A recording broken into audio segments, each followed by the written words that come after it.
નમસ્કાર દર્શક મિત્રો, જીએસટીવીની એક ચર્ચામાં આપનું સ્વાગત કરીએ છીએ।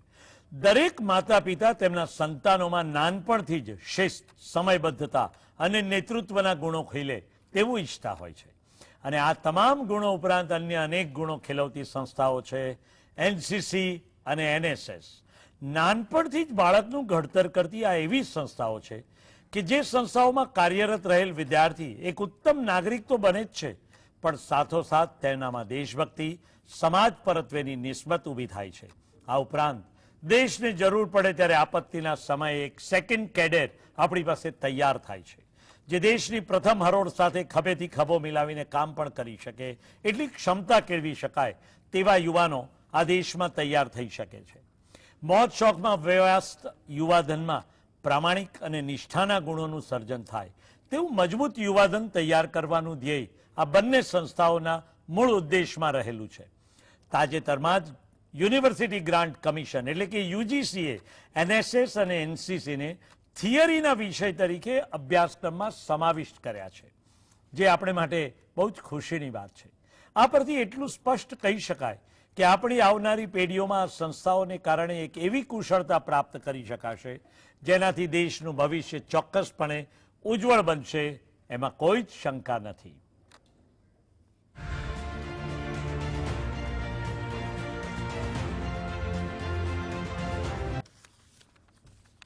નમસ્કાર દર્શક મિત્રો, સેવા શિસ્તની ભાવના સાથે વિકાસ પામી રહેલી બે સંસ્થાઓ એનસીસી અને એનએસએસ, એમાં આપનું સ્વાગત કરીએ છીએ। દર્શક મિત્રો, મને કહેતા બહુ જ આનંદ થાય છે કે આપણી સાથે જોડાયા છે કર્નલ સાજન થોમસ।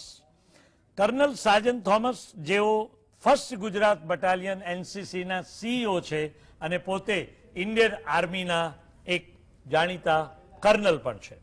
સાથે મારી સાથે પેનલ પર જોડાયા છે પ્રિન્સિપાલ જગદીશ ચૌધરી, જેઓ ઇતિહાસ વિષયના એક નિષ્ણાત પ્રોફેસર છે, એસવી આર્ટ્સ કોલેજના પ્રિન્સિપાલ છે અને એનસીસીમાં કેપ્ટનની રેન્ક ધારણ કરીને તેઓ એક એનસીસી ઓફિસર તરીકે પણ સેવા બજાવે છે। આ સાથે જ બેઠા છે શ્રી નટુભાઈ વર્મા। નટુભાઈ વર્મા એ ગુજરાત યુનિવર્સિટીના એનએસએસના કોઓર્ડિનેટર છે અને તેઓ સોશિયોલોજીના પ્રોફેસર પણ છે અમદાવાદની એલડી આર્ટ્સ કોલેજમાં।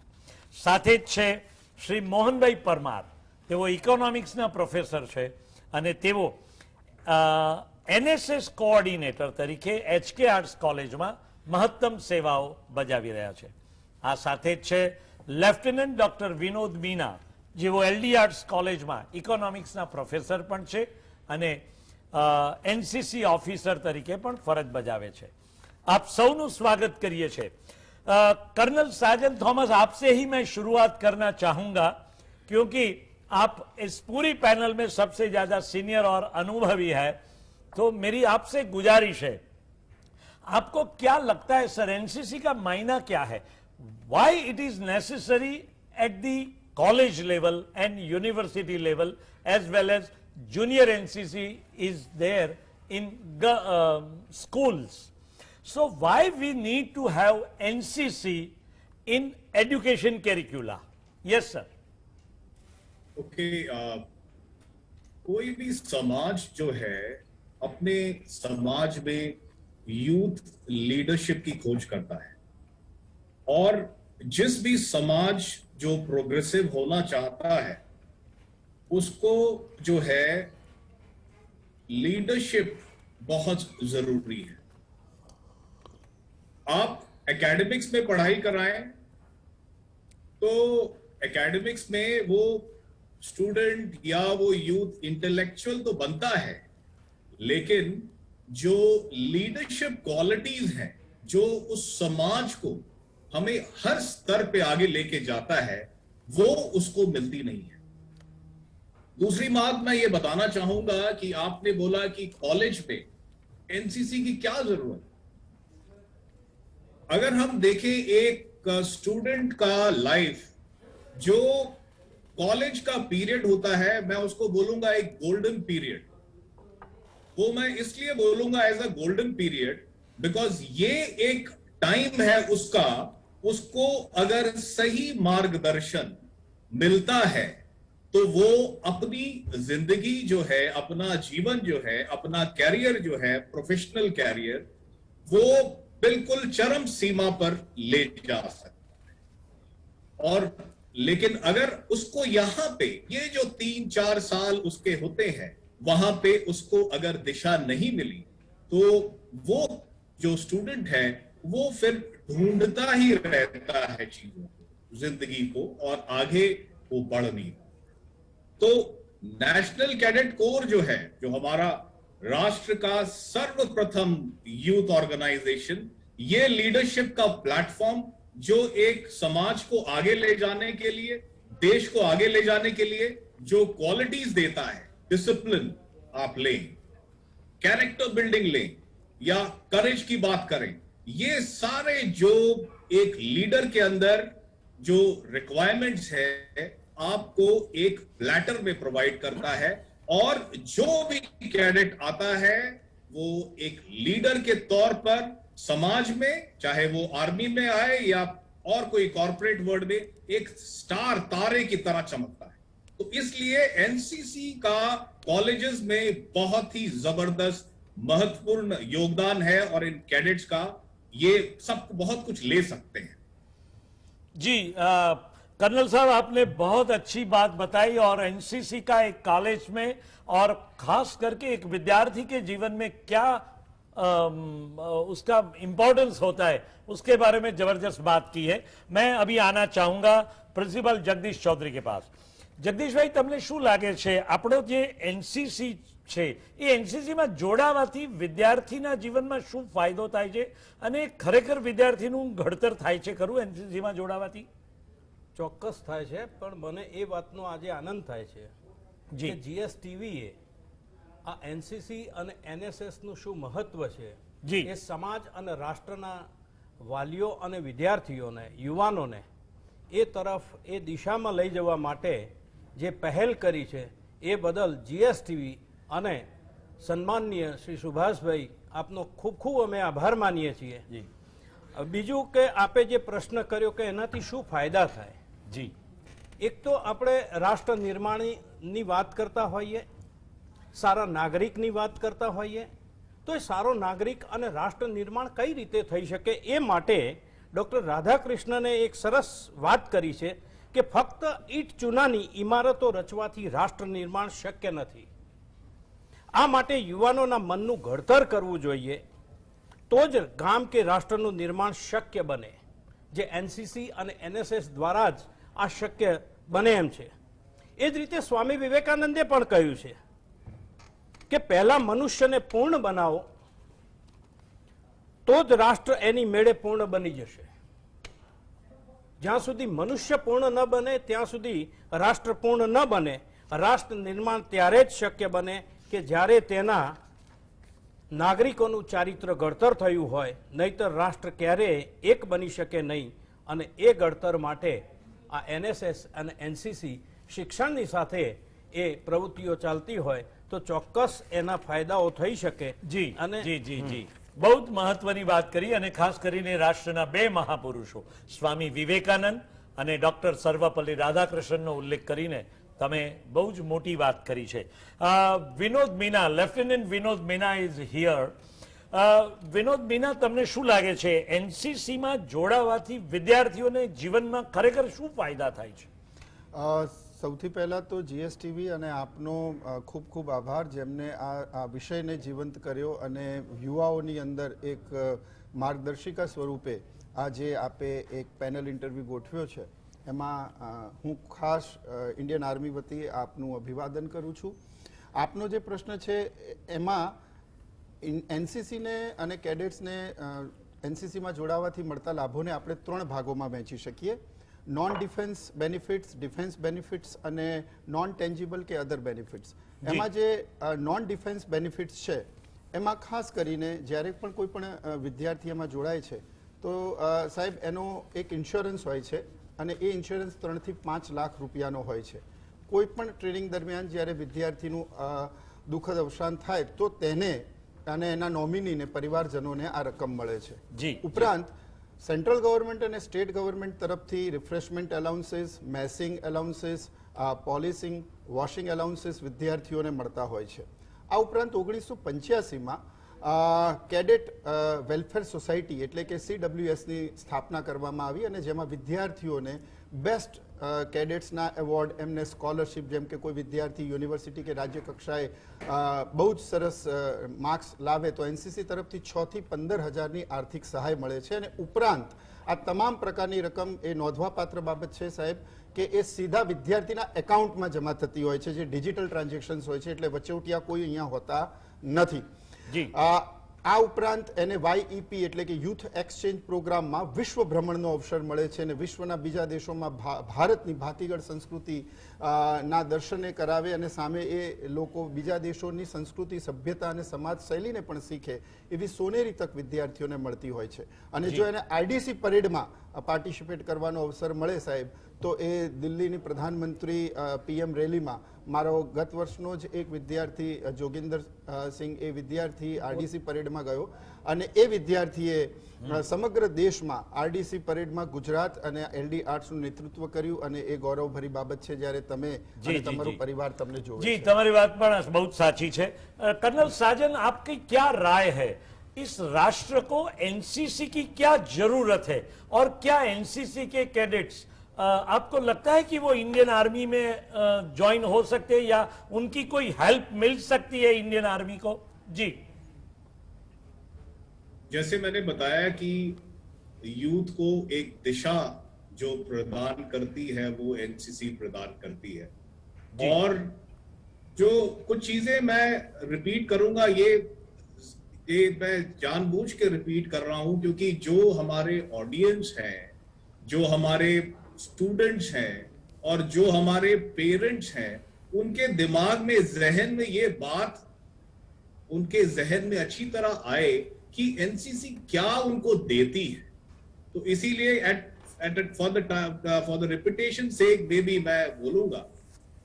तो ये जो लीडरशिप जो है वो आपको प्रदान करती है, जो मैंने जैसे बताया कि वो आपकी, हमारे समाज की एक रिक्वायरमेंट है. दूसरा, एनसीसी एक प्लेटफॉर्म है जो एक कैडेट को तैयार करता है इंडियन आर्मी में ज्वाइन करने की. उसको आप देखें, उन जो कैडेट्स जो हैं, जो मोटिवेटेड होते हैं, उनके लिए एनसीसी प्रोग्राम कंडक्ट करती है. अगर कोई कैडेट है जो अच्छा है, इनका एसएसपी के लिए, जो अगर एनसीसी में जिसने C सर्टिफिकेट अगर हासिल करा है, उसको अपॉर्चुनिटी होता है कि उसको रिटन एग्जाम देने की जरूरत नहीं है, वो डायरेक्टली एसएसपी के लिए जा सकता है. अभी उसको एनेबल करने के लिए हम एनसीसी में क्या करते हैं, उसको एसएसपी की कोचिंग स्पेशली हम लगाते हैं ताकि हमारा जो कैडेट है वो एनेबल हो और वो जब एसएसपी के लिए जाए तो वो उसमें सिलेक्शन हो. अगर आप देखें अभी सेड्रिक जो नेवल कैडेट है, जो अहमदाबाद ग्रुप का था, वो उसने अभी फर्स्ट जो है प्राइज पासिंग आउट परेड में हासिल किया. वो गुजरात का ही है, सेंट जेवियर्स का प्रोडक्ट है, अपने अहमदाबाद ग्रुप के एनसीसी का प्रोडक्ट है. तो ये जो है प्लेटफॉर्म एनसीसी प्रोवाइड करता है कैडेट्स को जो इंडियन आर्मी में जाना चाहते हैं. जी, इसके साथ साथ मैं एक चीज और बोलना चाहूंगा कि हमारी जो फुटफॉल है, प्रेजेंस है गुजरात स्टेट की आर्मी में कम है. और अगर हम कैडेट का क्वालिटी देखें, क्वालिटी में बहुत जबरदस्त कैडेट्स हैं हमारे. लेकिन जब मैं उनसे बातचीत करता हूं तो वो बताते हैं कि सर हम आर्मी में ज्वाइन करना चाहते हैं लेकिन हमें पेरेंट्स की तरफ से एनकरेजमेंट नहीं मिलता. तो यहां पे मैं उन पेरेंट्स को बताना चाहूंगा, उनको रिक्वेस्ट करना चाहूंगा, जो भी कैडेट मोटिवेटेड है इंडियन आर्मी सर्विसेज को ज्वाइन करने के लिए, अपने बच्चों को, अपने जो बच्चा है उसका साथ दें, क्योंकि अगर उसके मन में है, उसने कुछ करना है, वो अच्छा कर गुजरे. जी जी जी, आपकी बात बिल्कुल सही है कि एनसीसी में जुड़ने से इंडियन आर्मी में ज्वाइन होने का एक और मुनाफा कैडेट को मिलता है, अपनी लीडरशिप भी खिलती है और खास करके उनकी जो पर्सनालिटी है उसमें एक अलग सा बदलाव एनसीसी ज्वाइन करने से आता है. આ સાથે જ આપણે આજે એનએસએસ ની પણ વાત કરવાની છે. નટુભાઈ વર્મા, હું આપની પાસે આવીશ. આપ ગુજરાત યુનિવર્સિટીના એનએસએસ ના કોઓર્ડિનેટર છો. તમારો શું મત છે? એનસીસી જેમ એક વિષય તરીકે કોલેજમાં દાખલ કરવામાં આવ્યો છે, એ જ રીતે હવે પછી એનએસએસ વિષય પણ એનસીસી ની સાથે જ થિયરી સબ્જેક્ટ તરીકે યુનિવર્સિટી એજ્યુકેશનમાં આવ્યો છે. તો ખાસ કરીને એનએસએસ નું એવું શું મહત્વ છે અને એનએસએસ નો શું રોલ છે એક વિદ્યાર્થીના જીવનમાં કે જેથી કરીને વિદ્યાર્થીઓએ એનએસએસમાં પણ જોડાવું અનિવાર્ય બની જાય છે? જી સર, સૌથી પહેલા તો જીએસટીવી અને સુભાષ બ્રહ્મભટ્ટ સરનો આભાર માની લઈએ કે એમને આજે એનએસએસ અને એનસીસી જેવા વિષયોને વાચા આપવાનો પ્રયત્ન કર્યો છે. એ બદલ આપનો સર ખૂબ ખૂબ આભાર. જી, છેલ્લા 50 વર્ષથી એનએસએસ પ્રવૃત્તિઓથી યુવાનો સંતોષ માનતા હતા. આપણે જાણીએ છીએ કે એનએસએસની શરૂઆત 1969 મહાત્મા ગાંધીની જન્મ શતાબ્દીથી થયેલો છે. 1969 થી માંડીને 2019 સુધી, એટલે કે 50 વર્ષ સુધી એનએસએસ સાથે જોડાયેલા યુવાનો ફક્ત ગાંધી ચિંધ્યા માર્ગે એનએસએસની પ્રવૃત્તિઓ કરીને સંતોષ માનતા હતા. અહીંયા કહેતા આનંદ થાય છે કે 1969માં જ્યારે ભારત સરકારે એનએસએસ પ્રવૃત્તિઓની શરૂઆત કરી ત્યારે ગુજરાત યુનિવર્સિટી સૌથી પહેલી એવી યુનિવર્સિટી હતી કે સેમ યર, એટલે કે 1969થી જ એનએસએસની શરૂઆત કરી હતી. એ જ રીતે 2012માં યુજીસીની એક મિટિંગ મળી હતી બોમ્બે ખાતે, અને એ મિટિંગમાં હું પણ સિલેબસ બનાવવામાં હતો. 2012માં યુજીસીએ પરિપત્ર કર્યો કે અન્ય વિષયોની જેમ એનએસએસ અને એનસીસી એને પણ વિષય તરીકે દાખલ કરવો જોઈએ. તો ગુજરાત યુનિવર્સિટીએ એમાં પણ પહેલ કરી છે અને ગુજરાતની એક માત્ર એવી યુનિવર્સિટી છે કે જેને એનએસએસને વિષય તરીકે દાખલ કર્યો છે. એ ખૂબ સરાહનીય બાબત છે. સર, આમાં આપણે જાણીએ છીએ કે મહાત્મા ગાંધીની જન્મ શતાબ્દી નિમિત્તે શરૂ થયેલી આ પ્રવૃત્તિ, હવે મહાત્મા ગાંધીનું નામ જ્યારે આ પ્રવૃત્તિ સાથે સંકળાયેલું છે ત્યારે એ સ્વાભાવિક છે કે મહાત્મા ગાંધીના જે મૂલ્યો છે, સાદગી હોય, સરળતા હોય, ગ્રામોત્થાનની વાત હોય, સર્વધર્મ સમભાવની વાત હોય, અસ્પૃશ્યતા નિવારણની વાત હોય, તો આ ગાંધીના જે મૂલ્યો છે એ મૂલ્યો ફક્ત એ મૂલ્યો આધારિત પ્રવૃત્તિઓ ના થાય, પણ એ મૂલ્યોનું શિક્ષણ આપવામાં આવે તો આ પ્રવૃત્તિને વધારે આપણે મહત્વ આપી શકીશું. બીજું કે જે યુવાનો એનએસએસની પ્રવૃત્તિથી બરાબર વાકેફ નથી અથવા તો સુપરિચિત નથી એવા વિદ્યાર્થીઓ જ્યારે એનએસએસની પ્રવૃત્તિઓ જુએ છે ત્યારે એનએસએસની પ્રવૃત્તિઓ વિશે કેટલાક અધકચરા ખ્યાલો ધરાવતા હોય છે. એમાંનો એક અધકચરો ખ્યાલ એ છે નટુભાઈ કે કચરો વાળવો અને સફાઈ કરવી એટલે એનએસએસ નું કામ. આ જે માન્યતા છે ને આ પણ હવે દૂર કરવાની જરૂર છે. જી, એટલે એનએસએસમાં જે નથી જોડાયા એ થોડોક અધકચરો, અને આ અધકચરો ખ્યાલ જે છે એ એનએસએસને ઘણું બધું નુકસાન કરે છે. તો આ સબ્જેક્ટને જો વિષય તરીકે જો ભણાવવામાં આવે તો યુવાનોમાં આ સફાઈ, એનએસએસ એટલે માત્ર ને માત્ર સફાઈ અને જાગૃતિના કામ કરે એટલે એનએસએસ, આવો જે સીમિત ખ્યાલ છે એ સીમિત ખ્યાલ હું માનું છું કે દૂર થશે જો એ ક્લાસરૂમમાં ભણાવવામાં આવે તો. એટલે એનએસએસ એટલે એક માત્ર સફાઈ એ એનએસએસ નથી. અહીંયા મારે દુઃખ સાથે કહેવું પડે છે કે મિત્રો, એનએસએસ એ પર્સનાલિટી ડેવલપમેન્ટનો કન્સેપ્ટ સાથે કામ કરે છે. એનો આખરી જે ઉદ્દેશ જે છે એ પર્સનાલિટી ડેવલપમેન્ટનો ખ્યાલ છે, યુવાનોનો સર્વાંગીણ વિકાસ થાય. અને સફાઈનું કામ હોય, અવેરનેસનું કામ હોય, પર્યાવરણનું કામ હોય કે હેલ્થનું કામ હોય કે ગ્રામોત્થાનની વાત હોય, આ બધી પ્રયોગશાળાઓ છે. એમાં પ્રયોગ કરતા કરતા એટલે પ્રવૃત્તિઓ કરતા કરતા વિદ્યાર્થીઓનો વિકાસ થાય છે. તો એનએસએસ એ પર્સનાલિટી ડેવલપમેન્ટ માટેનો ખ્યાલ છે.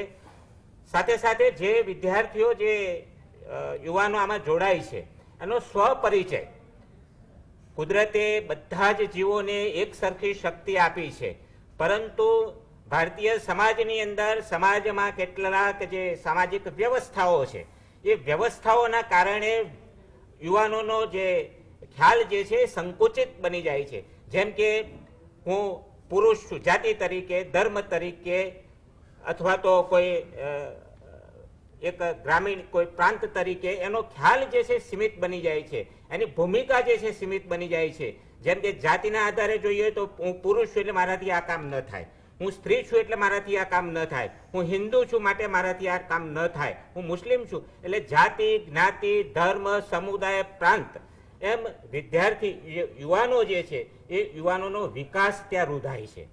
એટલે એનામાં એક વિશાળ દ્રષ્ટિ કેળવાય કે એક યુવાન છે ફક્ત પોતાની જાતિ, જ્ઞાતિ કે ધર્મમાં ન રહે, પરંતુ વિશાળ સમાજ એટલે ભારતીય સમાજનો એક જાગૃત નાગરિક બને. એ પણ એક આનો મુખ્ય હેતુ છે. બહુ જ સાચી વાત કરી કે સમાજનો એક જાગૃત નાગરિક બને અને સ્વ ઓળખ કેળવે, એ પણ બહુ જ મહત્વની વાત છે. આપણી સાથે મોહનભાઈ પણ જોડાયા છે. મોહનભાઈ, તમે HK આર્ટ્સ કોલેજના NSS ના ઓફિસર છો અને તમે પણ ઘણી બધી પ્રવૃત્તિઓ આદરો છો. દર વર્ષે વિદ્યાર્થીઓને ગામડામાં NSS ના કેમ્પમાં લઈ જાઓ છો. શું શું પ્રવૃત્તિ હાથ ધરતા હો છો ગામડાઓમાં? સાહેબ, આપનો પ્રથમ તો GSTV અને આપનો ખૂબ ખૂબ હૃદયપૂર્વક આભાર વ્યક્ત કરું છું. એટલા માટે કે હમણાં જ જગદીશભાઈએ, નટુભાઈ સાહેબે એમણે જે કહ્યું એમ NSS અને NCC, ખાસ કરીને NCC ના સંદર્ભમાં તો મોટા ભાગે યુવાઓને ખબર છે, પણ NSS ના સંદર્ભમાં કોલેજમાં આવનાર જે વિદ્યાર્થીઓ છે, આ વિદ્યાર્થીઓને એના પ્રત્યેની એક વાત હમણાં જ સાહેબે કહ્યું એમ, એટલે મેં એ જ્યારે પુસ્તક અમે જ્યારે લખ્યા આના સંદર્ભમાં, ત્યારે મેં પહેલું જ લખ્યું હતું એક વિધાન કે કોણે કહ્યું કે NSS એ સાફ સફાઈનું એકમ છે, એને અંદરથી નિહાળો એ તો અંદરની સફાઈનું એકમ છે. આ વાતને આપણે સ્વીકારવાની છે અને એટલા માટે હું આપને કહું છું કે NSS નો મૂળ ઉદ્દેશ આ દેશના જ્યારે પ્રથમ રૂપે એક મિનિટ હું આપને ભૂમિકા બાંધું કે જ્યારે દેશ આઝાદ થયો ત્યારે ઉચ્ચ શિક્ષણ ક્ષેત્રે સૌ પ્રથમ ડોક્ટર સર્વપલ્લી રાધાકૃષ્ણએ UGC વિશ્વ અનુદાન આયોગ સંસ્થાની જ્યારે સ્થાપના કરી ત્યારે યુવાનો છે એ 3 પ્રવાહોમાં કઈ રીતે જોડાઈ શકે. કારણ કે NCCમાં સ્પોર્ટ્સમાં તો વિદ્યાર્થીઓ જોડાયા, પણ કેટલાક એવા વિદ્યાર્થીઓ હતા, યુવાઓ હતા કે જેને આ 2 સિવાય એની પાસે બીજું કોઈ તક નહોતી. અને આપણે એ સમયે દેશ જ્યારે આઝાદ થયો ત્યારે અનેક પ્રશ્નો હતા, ગરીબાઈ, ભૂખમરો, બેકારી, અંધશ્રદ્ધા. આ સમયે જે યુવાનો ન તો NCCમાં છે ન સ્પોર્ટ્સમાં છે, આવા વિદ્યાર્થીઓને સમાજ સેવાના એક પ્રવાહમાં જોતરવાનું કામ એ NSSની પ્રવૃત્તિ દ્વારા કરવામાં ગાંધીજીના જે વિચારો શતાબ્દીનું જે વર્ષ છે એને ધ્યાનમાં રાખીને 24 સપ્ટેમ્બર 1969માં શરૂ કરવામાં આવ્યું. હવે આ ગ્રામ્ય વિસ્તારમાં ખાસ કરીને શું પ્રવૃત્તિઓ હાથ ધરાય છે? હવે આ 2 જે NSSની સાહેબે જે કહ્યું એમ 2 પ્રવૃત્તિઓ છે, એક નિયમિત પ્રવૃત્તિ છે અને એક ગ્રામોત્થાન શિબિર છે. આ ગ્રામોત્થાન જે શિબિર છે એ સાચા અર્થમાં જગદીશભાઈ સાહેબે જે શરૂઆતમાં કહ્યું સર્વપલ્લી રાધાકૃષ્ણના સંદર્ભમાં કે કોઈ પણ યુવાનને કે શિક્ષણ ક્ષેત્રે 4 દિવાલમાં એને કામ કરવાથી એને ખ્યાલ આવતો નથી, પણ જ્યારે 10 દિવસ અને અત્યારે 7 દિવસની ગ્રામોત્થાન શિબિર છે. ભારત એ ગામડાનો બનેલો દેશ છે. ઉચ્ચ શિક્ષણ ક્ષેત્રે અભ્યાસ કરતો વિદ્યાર્થી એ યુવાન જ્યારે ગામડામાં જાય છે અને છેવાડાના ગામડાની અંદર એ 7 દિવસ માટે રહે છે ત્યારે એની રહેણી કહેણી, એ ગામડું શું છે, ગામડાના પ્રશ્નો શું છે, એને એ 7 દિવસ એટલો બધો નજીક જઈને ઓળખે છે કે માની લો કે એ વિદ્યાર્થી ગ્રેજ્યુએટ થયા પછી IAS બન્યો, IPS બન્યો કે અન્ય કોઈ પણ વિભાગમાં જ્યારે જશે અને ગામડાનો કોઈ વ્યક્તિ એનો પ્રશ્ન લઈને આવશે ત્યારે આણે આ નજરે જોયેલું હશે તો એનો પ્રશ્ન બહુ જ સરળતાથી ઉકેલી શકાશે. કહેવાનો ભાવાર્થ એ છે કે ફક્ત આ મળે છે એમ નહીં, એનો સર્વાંગી વિકાસ થાય છે. એના દાખલાઓ તમને આપીએ એટલા ઓછા છે.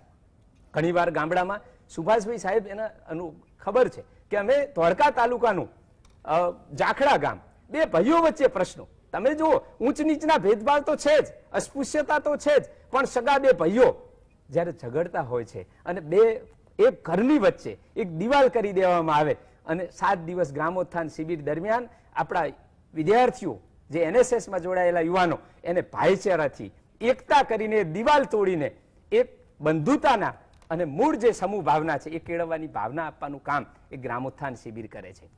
એ નાટકો કરાવે છે, સરસ મજાની રેલીઓ કરાવે છે. એનામાં રહેલી જે સ્કિલ ડેવલપમેન્ટ થાય છે એના કારણે જ આજે અમે ગૌરવ સાથે એમ કહીએ કે અમારા HKના વિદ્યાર્થીઓ આજે અમદાવાદના ઓડિટોરિયમની અંદર જુદી જુદી જીએસટીવી કે અનેક ટીવીઓની અંદર પોતે નાટકો ભજવતા જોવા મળે છે. એનું બધું જ જો પ્રદાન હોય તો એ એનએસએસ છે. જી જી જી, તમારી વાત નટુભાઈ, તમારે કંઈક ઉમેરો કરવો છે? જી. મોહનભાઈએ ગ્રામોત્થાન શિબિર વિશે ખૂબ સુંદર વાત કરી. એમાં શ્રમદાન, ગામડામાં જ્યારે શહેરનો યુવાન જાય છે ત્યારે ગ્રામીણ કલ્ચરને એ જુએ છે, અનુભવે છે. હવે શ્રમદાનની મારે અહીંયા વાત કરવી છે કે યુવાન જ્યારે ગામડામાં જાય છે ત્યારે એ કંઈક રચનાત્મક, કંઈક નવું કરે છે. રૂટીન વ્યવસ્થા નહીં, પણ લોકોને આંખે વળગે એવું કંઈક નવું કાર્ય એને કરવું. જેમ કે અમે લીલાપુરમાં અને રાહાપુરમાં અને બધે મેં કેમ્પ કરેલા છે યુનિવર્સિટી લેવલે. તો આપણે જ્યાં લખ્યું હોય કે અહીંયા ગંદકી ના કરવી, એક માનવ સહજ સ્વભાવ છે કે અહીંયા ગંદકી ના કરવી, ત્યાં જ આપણે ગંદકી કરીએ છીએ. તો એમાં નવું આપણે શું કરી શકીએ? તો લીલાપુરમાં આજે પણ આપ જાઓ તો જોવા મળશે કે જ્યાં જ્યાં લોકો ગંદકી કરતા હતા ત્યાં અમે તુલસી ક્યારા બનાવ્યા. તુલસી આધ્યાત્મિક રીતે પણ પવિત્ર છોડ માનવામાં આવે છે, આયુર્વેદિક દ્રષ્ટિએ પણ એનું મહત્વ છે. એટલે ત્યાં તુલસી ક્યારો બનાવીશું તો ત્યાં ગંદકી નહીં કરે. આવો એક નવો વિચાર યુવાનોમાં આવે, અને રચનાત્મક કાર્યો કહેવામાં આવે છે. એ જ રીતે કચરા પેટી હોય તો મ્યુનિસિપલ કોર્પોરેશન હોય કે કોઈ સરકારી એનજીઓ કે સરકારી કોઈ વ્યવસ્થા તંત્ર હોય, એ આપણને મફતમાં કચરા પેટી આપે છે. એમ છતાં પણ એનું મહત્વ, કારણ કે મફતમાં મળ્યું છે એનું મહત્વ ઓછું અંકાય છે. પરંતુ એનએસએસ ના યુવાનો ગામમાંથી તેલના ડબ્બા ઉઘરાવી આખી રાત એને કાપે છે, કચરા પેટી બનાવે છે, એના પર કલર કરે છે અને કચરો અમને આપો એવું લખે છે. ત્યારે આખી રાત આ યુવાનો ગામની વચ્ચે બેસીને આ શ્રમ કાર્ય કરતા હોય ત્યારે ગામના લોકો ભલે એ ઘરમાં હોય પરંતુ બારી ખોલીને કમસે કમ જોતા હોય છે કે આ વિદ્યાર્થીઓ શું કરે છે. હવે એ જ ડબ્બા સાહેબ બીજા દિવસે કચરો અમને આપો એમ સ્વમાન ભેરે એમને આપવામાં આવે છે ત્યારે એનો દુરુપયોગ ઓછો થાય છે, કારણ કે એમને નજરો નજર જોયું છે. જી નટુભાઈ, તમારી વાત બિલકુલ સાચી છે કે ગ્રામ્ય વિસ્તારમાં વિદ્યાર્થીઓ એ ચોક્કસપણે ગ્રામજનોને નવી એક દિશા આપે છે, નવું એક વિઝન આપે છે, ને એને કારણે ગ્રામ સમાજ વિશેષ સ્વચ્છતા તરફ વધારે કેળવાય છે. આપણી ચર્ચા જારી રાખીએ છીએ, પરંતુ એ પહેલા લઈએ યહાં એક નાનકડો વિરામ. Sir, will be back very soon. Please be with us. Welcome back.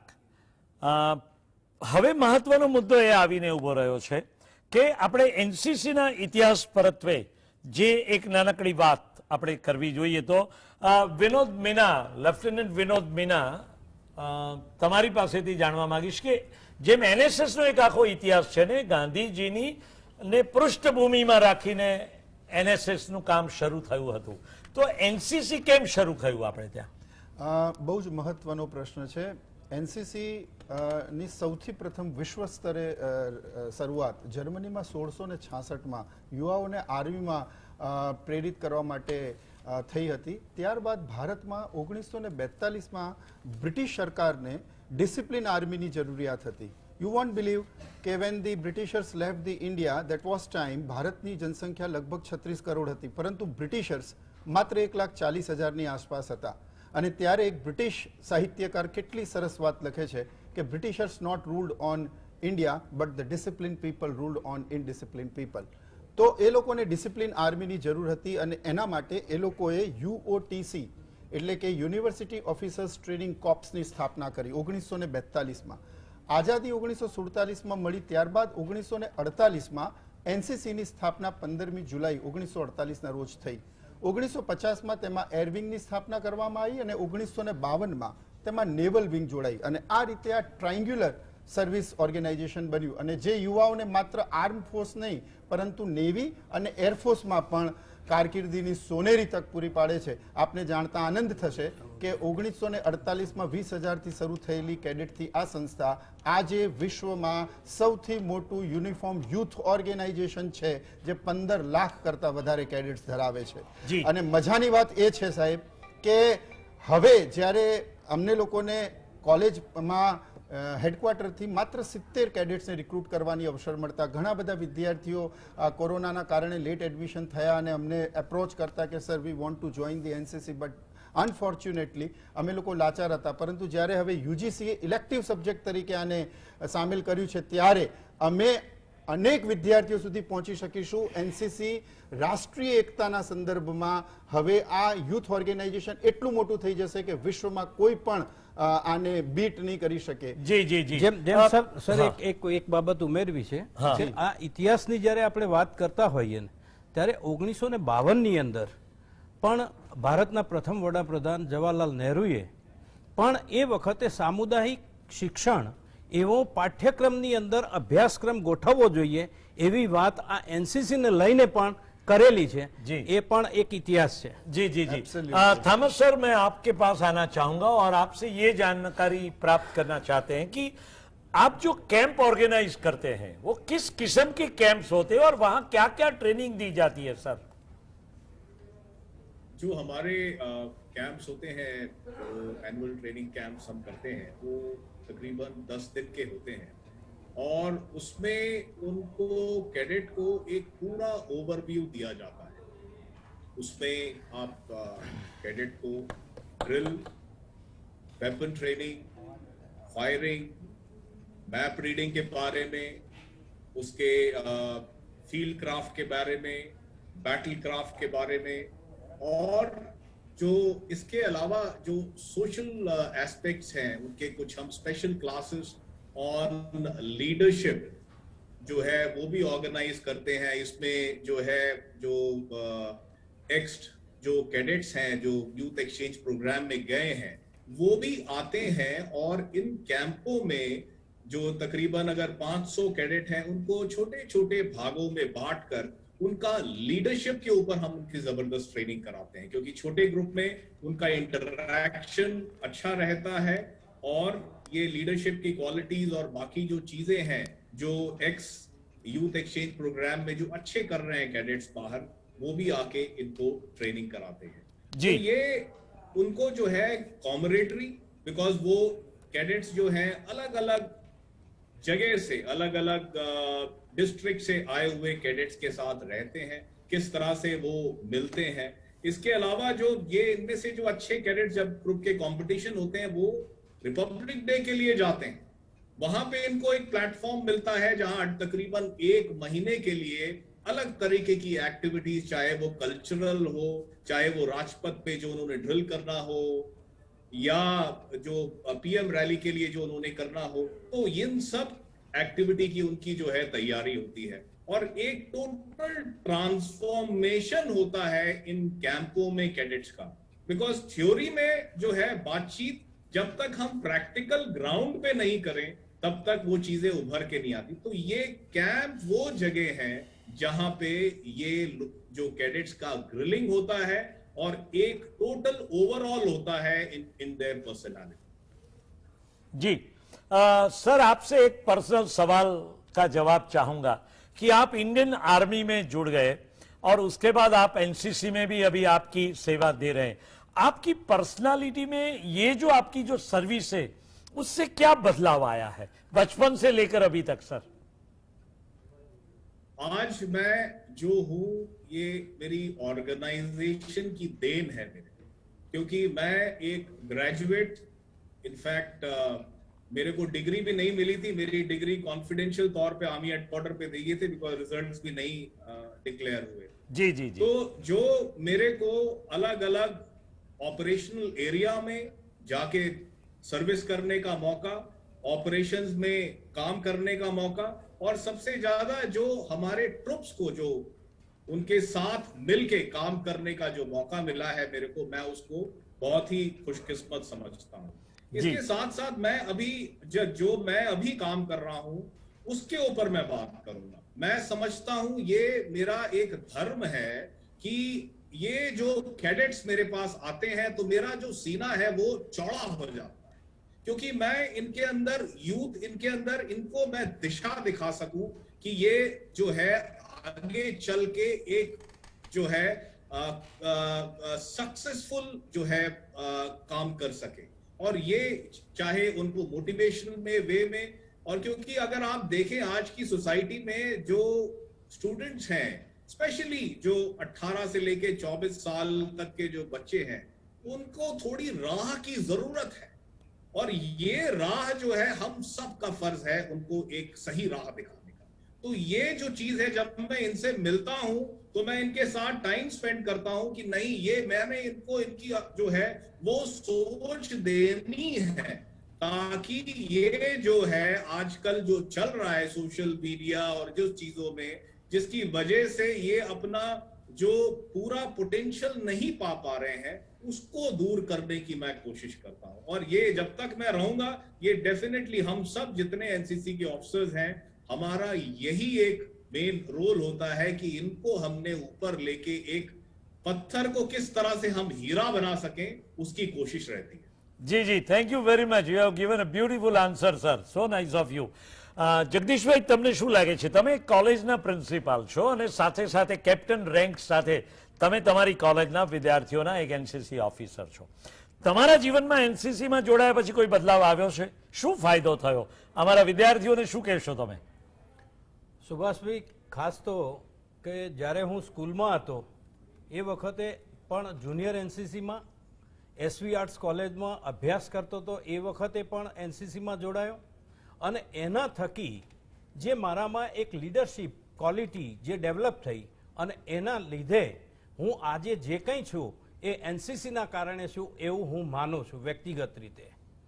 અને સમયનો પાબંદ જે સમયને નથી ઓળખતો એને સમય ક્યારેય મદદ કરતો નથી. એ જાણીને હું સતત પ્રવૃત્તિશીલ રહીને જે કામ કરતો હતો અધ્યાપક તરીકે જોડાયા પછી, અને એના પછી એનસીસી અફસર તરીકે 91માં 1991માં જોડાયો. એના પછી તો મેં ઘણા જે વિદ્યાર્થીઓ છે એ વિદ્યાર્થીઓમય થઈ અને વિદ્યાર્થીઓને વધારેમાં વધારે આ એનસીસીનો ફાયદો હું કેવી રીતે અપાવી શકું, એના ફાયદા કયા કયા પ્રકારના છે, એનસીસી શું છે, એના વિશેની સતત માહિતી આપીને એ વિદ્યાર્થીઓને આગળ લાવવાનો પ્રયત્ન કર્યો. આજે મને કહેતા આનંદ થાય છે કે આ ઘણા બધા મારા એનસીસીના વિદ્યાર્થીઓ કોઈ માર્કેટિંગ ફિલ્ડમાં છે, કોઈ સિક્યુરિટી ફિલ્ડમાં છે, કોઈ પોલીસ ડિપાર્ટમેન્ટમાં છે, પોલીસ ડિપાર્ટમેન્ટમાં ઓફિસર રેન્કના પણ છે, અને એએસઆઈ પણ છે, અને શિક્ષણની લાઇનમાં પણ કેટલાય વિદ્યાર્થીઓ જોડાયેલા છે. એટલે મને એ કહેતા આનંદ થાય કે એનસીસી, ભલે હું પ્રિન્સિપાલ બન્યો તેમ છતાંય ઘણી વખત એનસીસી નાનું લાગે એટલે ઘણા છોડી દેતા હોય છે એનસીસી, પણ આ મારો બ્લડની અંદર, કારણ કે મારા ફાધર આર્મીની અંદર એક સોલ્જર તરીકે 1962-65 બે વોર લડ્યા છે, અને પછી એમણે જોબ છોડી દીધી હતી, પણ એ બ્લડની અંદર જ આ વસ્તુ જે પડેલી હતી એના લીધે મને ફાયદો થયો. શિસ્ત અને અનુશાસન, અનુશાસન એ બંને બહુ જે અગત્યના અમારો મુદ્દાઓ એનસીસી છે. નો મોટો છે જે unity and discipline. Yes, unity, કારણ કે આપણે જાણીએ છીએ કે આ દેશની અંદર અનેક જાતિઓ, અનેક ભાષાઓ અને ધર્મ અને કોમો રહેલી છે, અને એટલા માટે આપણે કહીએ છીએ કે અનેકતામાં એકતા, એટલે એનસીસીની અંદર યુનિટીને મસ્ટ ગણવામાં આવ્યું છે જી, એક મોટો જી, જી, તરીકે, જી, અને જી. ડિસિપ્લિન પણ મહત્વની વિનોદ મીના, તમે એક વિદ્યાર્થી તરીકે પણ બહુ સક્ષમ હતા. તમે વિદ્યાર્થી તરીકે હું એવું માનું છું કે તમે એનસીસીમાં નહોતા, પણ તમે કોલેજમાં પ્રોફેસર બન્યા પછી તમે એનસીસી ઓફિસર તરીકેની ખાસ ટ્રેનિંગ લીધી, અને એનસીસી ઓફિસર બન્યા પછી તમે એક ફેવરેટ પ્રોફેસર, અને તમારા વિદ્યાર્થી આલમમાં પણ ખાસું બધો એક બદલાવ આવ્યો છે. તમારા વ્યક્તિત્વમાં પણ કોઈ બદલાવ આવ્યો એનસીસી ઓફિસરની ટ્રેનિંગ લીધા પછી? સર, કદાચ હું એવું કહું કે વ્યક્તિત્વનો વિકાસ જો તમારે કરવો હોય, લીડરશિપના ગુણો જો તમારે ખીલાવવા હોય, કેરેક્ટર બિલ્ડિંગ જો તમારે કરવું હોય, તો એ યુવાઓને એનસીસી જેવા યુથ ઓર્ગેનાઇઝેશનમાં ટ્રેનિંગ આપવી ખૂબ જરૂરી છે.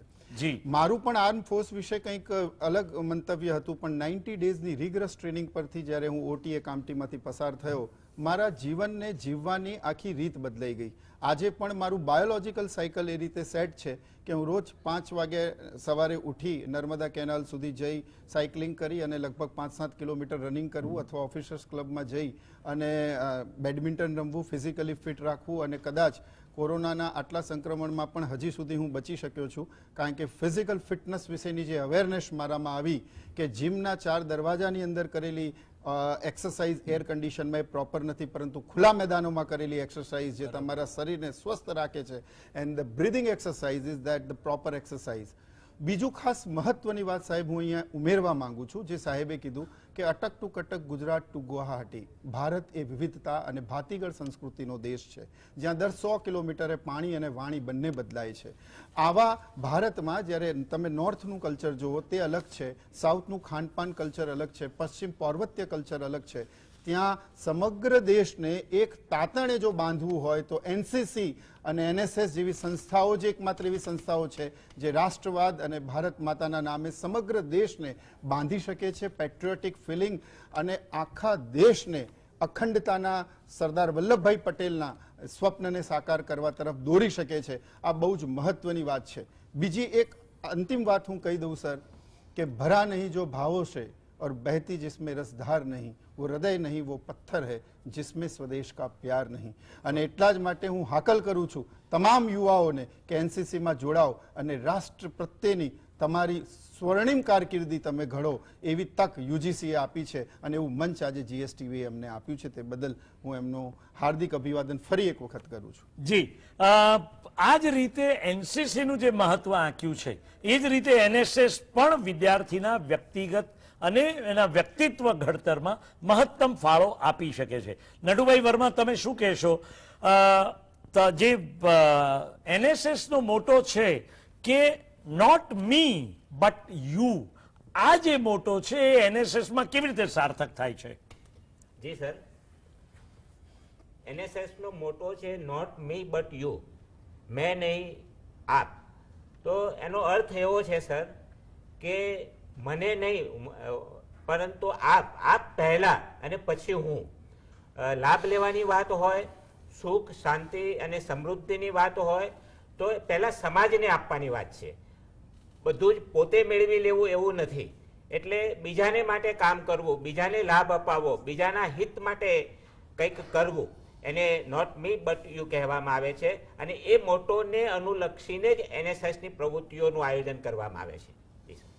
જી જી જી, તમારા વ્યક્તિગત જીવનમાં અને તમારા વ્યક્તિત્વમાં એનએસએસના એક કોઓર્ડિનેટર તરીકે આખી યુનિવર્સિટીનું સંચાલન કરો છો, ત્યારે તમારા હાથ નીચે અનેક યુનિટો છે. તમને શું લાગે છે, તમારા વ્યક્તિત્વમાં કોઈ બદલાવ આવ્યો છે એનએસએસમાં જોડાયા પછી? એમાં હું એક જ વસ્તુ કહીશ કે આજે જે કંઈ છું એ બધું એનએસએસના પરિણામે છે. જી, એનએસએસને મેં શું આપ્યું છે એનું મૂલ્યાંકન તો કદાચ સમાજ કરતું હશે, પરંતુ એનએસએસે મને ઘણું બધું આપ્યું છે. મારામાં જે શિસ્તના જે ખ્યાલો વિકસ્યા છે, મારામાં જે સમાજ પ્રત્યેનો જે આદર જે વિકસ્યો છે, મારા સ્વભાવમાં જે બદલાવ આવ્યો છે એ એનએસએસનું પરિણામ છે. એનએસએસે મને ઘણું બધું આપ્યું છે. એનએસએસને હું મારો પરિવાર માનું છું. હંમેશા જ્યારે બોલું છું ત્યારે એનએસએસ પરિવાર એવો શબ્દ હું પ્રયોગ કરતો હોઉં છું. એનએસએસના માધ્યમથી મને સ્ટેટ લેવલનો એવોર્ડ સાહેબ મળ્યો, એ મારા માટે બહુ જ ગૌરવની વાત છે. 2015ની અંદર આખા ગુજરાતમાંથી એક કોઓર્ડિનેટરની પસંદગી થાય છે બેસ્ટ કોઓર્ડિનેટર તરીકે. તો એ મારી મહેનત ગણું કે મારી નીતિ કે શિસ્ત, પરંતુ એ 2015ની અંદર સ્ટેટ એનએસએસ નો એવોર્ડ એ પણ મને પ્રાપ્ત થયો હતો. નડુભાઈ, અમને એ પણ ખબર છે કે ગુજરાત યુનિવર્સિટીના વાઇસ ચાન્સેલરની સાથે ભારતના રાષ્ટ્રપતિએ આપને રાષ્ટ્રપતિ ભવનમાં બોલાવ્યા અને ત્યાં આગળ આપને રાષ્ટ્રીય ગૌરવ અપાવ્યું હતું અને ગુજરાત યુનિવર્સિટીને એ રીતે માન સન્માન એનએસએસ દ્વારા મળ્યું હતું, કારણ કે ગુજરાત યુનિવર્સિટીને પહેલીવાર રાષ્ટ્રપતિ ભવનમાં પગ મૂકવાની તક મળી હતી. એટલે આ પેનલ આખી આપને ખૂબ અભિનંદન આપે છે નટુભાઈ. એનએસએસના જરીએ આપે ખૂબ સરસ કામ કર્યું છે અને એ આ તસવીર અત્યારે ટેલિવિઝન ઉપર આપ જોઈ રહ્યા છો. મોહનભાઈ, તમે શું કહેશો? તમે જે એનએસએસનું યુનિટ ચલાવો છો એમાં એક સામાજિક નિસ્બતની વાત આવે છે. શહેરમાં ભણતો વિદ્યાર્થી એ માત્ર પોતાના અભ્યાસ કરે એટલું પર્યાપ્ત નથી, પરંતુ કોલેજનો યુવાન અભ્યાસની સાથે સાથે સમાજ સાથે તાદાત્મ્ય કેળવે, સમાજને ઓળખે, સમાજ પ્રત્યે પોતાની એક નિસ્બત ઊભી કરે અને એ ભાવના સાથે તમે તમારા વિદ્યાર્થીઓ સાથે કામ કરો છો. તો કોરોના કાળ દરમિયાન તમે એવી તો કઈ કઈ પ્રવૃત્તિઓ કરી કે જેને કારણે સમાજની સાથે વિદ્યાર્થીઓ પણ સંકળાયા? બહુ જ સરસ સાહેબ આપે જે પ્રશ્ન કર્યો એ. જેમ એનએસએસનો એક સિદ્ધાંત વાક્ય નોટ મી બટ યુ છે, તેમ એનએસએસનું જે પ્રતીક છે એ પ્રતીક આ આખી પ્રવૃત્તિ સાથે જોડવા માટેનું મુખ્ય કેન્દ્ર બિંદુ છે. કારણ કે કોણાર્કના સૂર્ય મંદિર ઉપરથી લેવામાં આવેલું આ જે NSS નું ચક્ર છે એમાં 3 બાબતો છે. એક વાદળી કલર છે, એ બતાવે છે કે યુવાઓ છે એની પાસે અનંત શક્તિ છે. લાલ નો જે કલર છે એ યુવા શક્તિ એટલી બધી અંદર પડી છે, એ શક્તિ 2 રીતે વાપરવાની છે કે સમાજની અંદર, દેશની અંદર, રાજ્યની અંદર જે પ્રશ્નો, એ કુદરતી આફતો આવી હોય, કૃત્રિમ આફતો આવી હોય કે સમાજના અન્ય પ્રશ્નો હોય, સરકારના પોતાના પ્રશ્નો હોય કે જે પ્રશ્નોની સાથે સમાજને જોડવાની વાત હોય, તો યુવાઓ સતત કામ કર્યા કરે, 24 કલાક કટિબદ્ધ કામ કરી શકે એવી ખેવના છે એની પાસે. પણ લાલ કલર એ પણ બતાવે છે યુવાનો માટે સાહેબ કે આ યુવાનો ખોટા રસ્તા ઉપર ના જાય, એ વ્યસન ઉપર ના જાય. મારે દુઃખ સાથે એ કહેવું પડે છે, કોઈ સંસ્થાનું નામ લઉં તો કદાચ આપ દુઃખ ન લગાડતા. સારી સારી જે સંસ્થાઓ છે, સરસ જ્યાં ભણી રહ્યા છે, જ્યાં એન્જિનિયરિંગ કરી રહ્યા છે, જ્યાં ઘણીવાર સાયન્સનું શિક્ષણ લેવામાં આવે છે, આ વિદ્યાર્થીઓ, આ યુવાઓ એ આપણી અમદાવાદ જેવા શહેરની અંદર એવી લટાર મારતા હોય છે, એવી સિગારેટો પીતા હોય છે, એવા ધૂમ્રપાન કરતા હોય છે SG હાઈવે ઉપર કે ત્યારે મને દુઃખ થાય છે કે એ જ યુવાન જ્યારે NSS કે NCC માં આવે છે ત્યારે 15 દિવસની અંદર એનામાં બદલાવ આવે છે, બીજાનામાં જોઈને એ સમાજ પ્રત્યેની સેવા કરવાની ભાવના આવે છે. આ વસ્તુ મારા ત્યાં HK ની અંદર જોડાનાર વિદ્યાર્થીઓ છે એને જ છે એમ નહીં, બધા જ NSS એકમમાં જોડાયેલા તમામ સ્વયંસેવકો જ્યારે તાલીમ લે છે, તાલીમ લઈને એ સમાજના પ્રશ્નોની સાથે જોડાઈ જાય છે. કારણ કે એની જવાબદારી છે. ભારત એ ગામડાનો બનેલો દેશ છે એટલું જ નહીં, શહેર પણ કેટલાક સ્લબ્સ વિસ્તારો ગામડા કરતા પણ ખરાબ છે.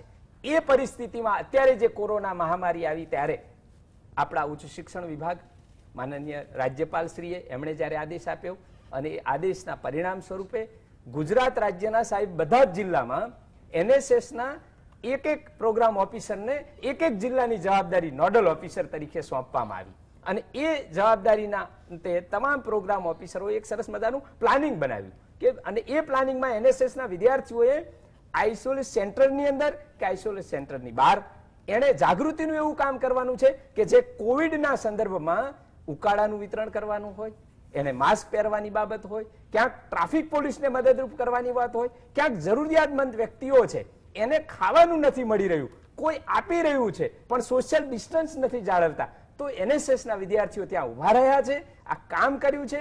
એટલું જ નહીં, HK કોલેજે આ ચાલુ વર્ષે જુદી જુદી સંસ્થાઓનો સહારો લઈને અમારે કોલેજના અધ્યાપકો દ્વારા વિદ્યાર્થીઓ પોતાના પોકેટમાંથી નાખીને લગભગ 8000 વ્યક્તિઓ સુધી ઉકાળાઓ આપ્યા છે, 4000 વ્યક્તિઓને આપણે માસ્કનું વિતરણ કર્યું છે. પણ આ બધું જ કરવાનું કારણ મૂળભૂત રીતે રાજ્ય સરકારને મદદરૂપ થવાનું કામ છે. સરકાર અને દેશને આવી પડેલી જે પ્રશ્ન છે એ પ્રશ્નમાં મદદરૂપ કરવાનું કામ છે. આજે ટીવીના માધ્યમથી તમામ NSS NCCના યુવાઓને અને એની સાથે જોડાયેલા તમામ મિત્રોને વિનંતી કરું છું કે વેક્સિન અવેરનેસના સંદર્ભમાં લોકોમાં એટલી બધી ગેરસમજ છે, એટલી બધી અંધશ્રદ્ધા છે કે 25 દિવસ પહેલા જ્યારે દિલ્હીથી મીટિંગ હતી અને કમલકર સાહેબ પણ જોડાયેલા હતા NSSમાં, આપણા પ્રાદેશિક રિજનલ ડાયરેક્ટર પણ જોડાયેલા હતા અને નીનામા સાહેબ પણ હતા, ત્યારે મેં કહ્યું હતું કે સાહેબ અમદાવાદના ખાટલોડિયામાં, ઓઢવની અંદર, મણિનગરની અંદર મારા વિદ્યાર્થીઓ જ્યારે વેક્સિન લેવા માટેનું એમને સમજાવવા જાય છે ત્યારે એમના મનમાં એક એ પ્રકારના ખ્યાલો હતા કે વેક્સિન લેવાના કારણે મૃત્યુ પામી જઈશું તો, અથવા તો હિન્દુ મુસ્લિમ વાળી વાત લાવીને આ પ્રકારની જે એક અફવાઓ છે અને ખાસ કરીને સોશિયલ મીડિયાઓ દ્વારા, ત્યારે તરત જ આપણે NSSના વિદ્યાર્થીઓ દ્વારા વેક્સિન વધુમાં વધુ લોકો લે, અફવાથી દૂર રહે, સોશિયલ મીડિયાના હકારાત્મક ઉપચારો થકી આપણે આગળ વધીએ, એ કામ કરવાનું કામ અમે સાહેબ કર્યું છે. જી મોહનભાઈ, NSSના વિદ્યાર્થીઓએ ખૂબ સુંદર કામગીરી કરી અને આ કામગીરી ખરેખર બિરદાવવા લાયક છે. જી નડુભાઈ, આપને 1 મિનિટ આપું છું. જી જી સર, HK કોલેજે ખૂબ સુંદર કામગીરી કરી છે, બદલ એમને અભિનંદન. જી HK સિવાય ગુજરાત યુનિવર્સિટી સાથે 75 જેટલી કોલેજો જોડાયેલી છે અને તમામ કોલેજોએ ખૂબ સુંદર કોરોનામાં કામગીરી કરી છે. 9000 જેટલા વોલેન્ટિયરો જોડાયેલા છે. હવે કોરોનાની સ્થિતિ જ્યારે સાહેબ આપણી સમક્ષ આવી ત્યારે ગયા માર્ચ મહિનાથી માંડીને આ માર્ચ મહિનો એટલે લગભગ વેકેશન કોલેજોમાં હતું. એટલે વોલેન્ટિયરને એકઠા કરીને પ્રવૃત્તિઓ કરાવવી એ શક્ય નહોતું. આમ છતાં દરેક એનએસએસના વોલેન્ટિયર પોતાની જવાબદારી સમજીને પોતે પોતાની રીતે ખૂબ સુંદર કામગીરી કરી છે. એ ગયા માર્ચ મહિનામાં લગભગ 300-350ની આસપાસ વોલેન્ટિયરો એ કોરોના ડ્યુટીમાં પોલીસની ડ્યુટીમાં જોડાયા હતા. જે વખતે લગભગ એક બિહામણું ચિત્ર હતું. એ વખતે પણ એનએસએસ વોલેન્ટિયરોએ લોકડાઉનમાં પોલીસ ડ્યુટી પણ સારી રીતે નિભાવી હતી. દરેક વોલેન્ટિયરે પોતે નાના નાના ગ્રુપમાં ફ્રૂટ પેકેટ તૈયાર કરીને હોસ્પિટલમાં પહોંચાડવાના હોય, કોવિડ ગ્રસ્ત જે દર્દીઓ છે એમને પહોંચાડવાના હોય. મોહનભાઈએ ખૂબ સુંદર વાત કરી કે એચકે કોલેજે આયુર્વેદિક ઉકાળાનું જે વિતરણ જે છે એ લગભગ મારા ધ્યાનમાં છે ત્યાં સુધી છેલ્લા 4 મહિનાથી સતત એનએસએસના વોલેન્ટિયરો એ જુદા જુદા એરિયાની અંદર જઈને એ ઉકાળાનું વિતરણ પણ કરી રહ્યા છે. એ જ રીતે ટિફિનની સેવાઓ હોય કે પછી માસ્ક વિતરણની વાત હોય કે રસીના જાગૃતિ અંગેના કાર્યક્રમો હોય, આ તમામ કાર્યક્રમોમાં એનએસએસના વોલેન્ટિયરોએ આ વેકેશન દરમિયાન ખૂબ સુંદર કામગીરી કરી છે. જી જી જી જગદીશભાઈ, તમારા માટે એક જ મિનિટ છે. જી, મારે એટલું કહેવું છે કે સમાજ જીવનમાં રહીને એનસીસીનો વિદ્યાર્થી એ સમાજને પણ ઉપયોગી થાય. જેમ હમણાં આપણે કહ્યું કે એનએસએસનો જે વિદ્યાર્થી છે એ ખોટા ખ્યાલો જે સમાજની અંદર છે કે એમને કચરો જ વાળવાનો, એવા ખોટા ખ્યાલો અહીંયા એનસીસીમાં પણ છે કે આ ફક્ત લશ્કરી ટ્રેનિંગ છે, પણ એવું નથી. એ સમાજની અંદર રહીને સમાજ ઉપયોગી પણ કાર્યો કરે છે. જેવા કે અમે અમારી કોલેજમાં એસવી આર્ટ્સમાં અમે એક મુઠ્ઠી અનાજ એનો કોન્સેપ્ટ લઈને ઘણી બધી અનાજ ભેગું કરીને એ પછી અધ્યાપકો દ્વારા મળેલું હોય કે વિદ્યાર્થીઓ પોતાના ઘરેથી લાવતા હોય, બીજા જે સેવાભાવી સંસ્થાઓ હોય એમની પાસેથી પણ મળે અને એનું કીટનું વિતરણ કરીએ. પક્ષીઓની પણ ચિંતા કરીને આ કોવિડની અંદર બહુ જ ઉપયોગી હતું કે પક્ષીઓની પણ ચિંતા કરી અને કુંડાનું વિતરણ કર્યું, માસ્કનું વિતરણ કર્યું અને ઠંડીમાં જે ઠૂઠવાતા હતા એવા ગરીબ લોકોને ધાબળાનું પણ અમે 400 ધાબળાનું વિતરણ કર્યું. એટલે સામાજિક પ્રવૃત્તિઓમાં પણ એનસીસી કેડેટ્સ બહુ સારી રીતે. જી વિનોદભાઈ, તમારી પાસે એક જ મિનિટ છે. સર, ખાસ તો મારે એ ઉમેરવું છે કે એનસીસી વિદ્યાર્થીઓમાં કોરોના કાળ દરમિયાન ટ્રાફિકનું નિયમન કર્યું, વૃક્ષારોપણ કર્યું, ડિઝાસ્ટર મેનેજમેન્ટ, જે તમે એક ખાસ કહું કે જે નવા સિલેબસમાં ડિઝાસ્ટર મેનેજમેન્ટ, વોટર કન્ઝર્વેશન, એ ઉપરાંત first aid, leadership, character building, આ બધા મહત્વના વિષયો સાંકળી લેવામાં આવે છે. અને ડિફેન્સમાં ઘણી બધી આર્મ ફોર્સમાં without any entrance exams NCC cadets માટે રિઝર્વેશન આપવામાં આવેલું છે. એટલે આ બહુ જ મહત્વની વાત છે કે મોટાભાગના વિદ્યાર્થીઓ જોડાય. અને હવે જ્યારે યુજીસીએ પહેલ કરી છે ત્યારે મેક્સિમમ યુથ આનો લાભ લઈ શકશે. અને આજે સર હું ખાસ આ મંચથી એવું કહેવા માંગુ છું કે એનએસએસ અને એનસીસી આ બે એવી પ્રવૃત્તિ છે જે જોડવાનું કામ કરે છે સમાજને. અમે તોડવાનું કામ નથી કરતા. ને મને એ વાતનો આનંદ છે કે હું એ સંસ્થાન, એ પ્રોફેશનમાં છું જ્યાં અમે ધર્મ, જાતિ અને આર્મી એક એવી વિંગ છે જ્યાં કોઈ પણ રિઝર્વેશન હોતું નથી. એટલે અમે એવા વિંગથી જોડાયા છે જ્યાં લોકોને જોડીએ છીએ અને રાષ્ટ્રવાદની ભાવના એમના ફેલાવીએ છીએ અને એનો અમને આનંદ છે. તમને કહેતો મને એક આનંદ થશે કે ટ્રાફિક અવેરનેસ અને સ્વચ્છતા અભિયાન આ બંનેને લઈને અમે નુક્કડ નાટક તૈયાર કરેલું અને જુદી જુદી જગ્યાએ આ ઘણા બધા આ નાટકો દ્વારા જાગૃતિનો પ્રયાસ પણ કરે. જી મોહનભાઈ, એક અડધી મિનિટ તમારી પાસે. સાહેબ, મારો બહુ મહત્વનો પ્રશ્ન એ હતો કે એનએસએસ અને એનસીસી જ્યારે આપણે એક વિષય તરીકે દાખલ કરીએ છીએ ને ત્યારે હું માનું છું કે યુજીસીના નોર્મ્સ અને નિયમો પ્રમાણે એનો એક ભણાવનાર અભ્યાસક્રમના સંદર્ભમાં એક અધ્યાપક હોવો અથવા તો એ અંગેની જોગવાઈ ચોક્કસ હોવી એ જરૂરી છે. જી જી જી, શિક્ષણ વિભાગે આ બાબતના સંદર્ભમાં સઘનપણે વિચારવું પડશે. દર્શક મિત્રો, તમે જોયું હશે કે એનએસએસ અને એનસીસી એક વિદ્યાર્થીના જીવનમાં, એના વ્યક્તિત્વ ઘડતરમાં અને સમાજ માટે શું શું કરી શકે છે એની આ પેનલ દ્વારા એક વિશદ ચર્ચા કરવામાં આવી. અને આપ સૌ हमारी સાથે જોડાए बदल आपનો आभार. कर्नल साजन थॉमस, आपको सैल्यूट करते हैं सर, आपकी आर्मी में जो सेवाएं हैं और जिस तरह से आज आप एनसीसी में सराहनीय कामगिरी जो कर रहे हैं उससे हम आपको सैल्यूट करते हैं sir. Thank you very much for joining with us. Jagdish भाई चौधरी, આપ સૌ અમારી સાથે જોડાયા, નટુભાઈ વર્મા, લેફ્ટનન્ટ વિનોદ મીના અને મોહનભાઈ પરમાર, આપ સૌ અમારી સાથે આ ચર્ચામાં જોડાયા એ બદલ આભાર. દર્શક મિત્રો, સૌથી મહત્વની બાબત એ છે કે દરેક માતા પિતાએ વિચારવું પડશે કે મારા સંતાનમાં અનુશાસન છે, શિસ્ત છે, સમાજ પરત્વેની કોઈ નિસ્બત એનામાં છે કે કેમ, એ એકાંગી ન બની જાય, એના વ્યક્તિત્વમાં કેટલાક ઉમદા ગુણો કેળવાય એ અત્યંત જરૂરી છે. અને માટે જ કોલેજમાં જોડાનારા કોઈ પણ વિદ્યાર્થીએ NSS, NCC અથવા સ્પોર્ટ્સ લેવું ફરજિયાત છે. ત્યારે આ એક પ્રવૃત્તિ તમારા વ્યક્તિત્વનું ઘડતર કરે છે, તમારા બાળકને સમાજલક્ષી બનાવે છે અને માટે જ આ ત્રણમાંથી કોઈ એકમાં જોડાવું એ અનિવાર્ય છે.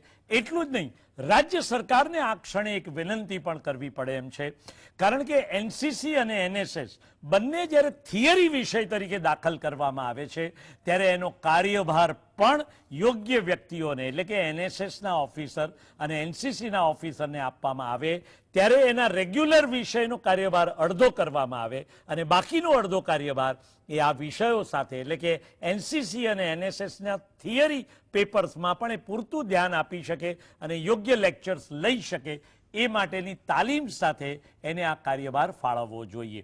આજે વિશદ ચર્ચા થઈ છે. આપ સૌને અમારી આ ચર્ચામાં ખાસું માહિતી પણ મળી હશે અને આશા રાખીએ છીએ કે NCC અને NSS પરત્વેના ખોટા ખ્યાલો દૂર થયા હશે. આપ સૌ અમારી સાથે જોડાયા એ બદલ આપનો આભાર. જોતા રહો GSTV.